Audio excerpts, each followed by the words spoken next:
When you log into Google Earth, to see the grid lines so that you can see the latitude and longitude of every place on Earth, all you have to do is go to the left side of the screen, click on the three bars, and then click on Map Style.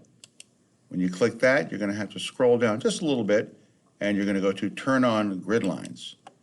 And then to get off of this little panel, I'll go back up and I'll click this left arrow. Now I have the Earth with the grid lines.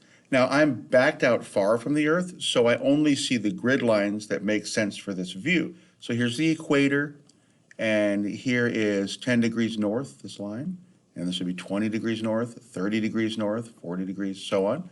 And these are the south lines, 10 degrees south, 20 south, and then these would be the longitude lines right here. This one here is 10 degrees east, 20 east, 30 east. This is 10 west, 20 east, and 30, 40 west.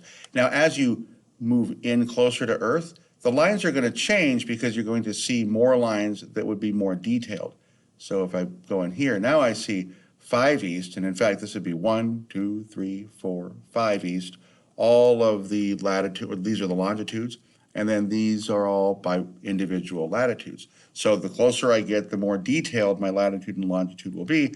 Also, on the bottom right, this number here, this is my latitude, 18.535566 degrees north, and this is my longitude, 0.301125. And that's the location at the middle of the screen.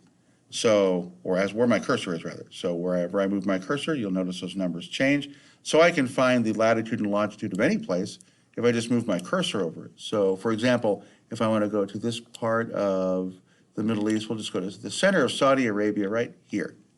And if I look down to the right, that's 25.74 degrees north and 45.25 degrees east. So that's a very efficient way also of finding latitude and longitude with Google Earth.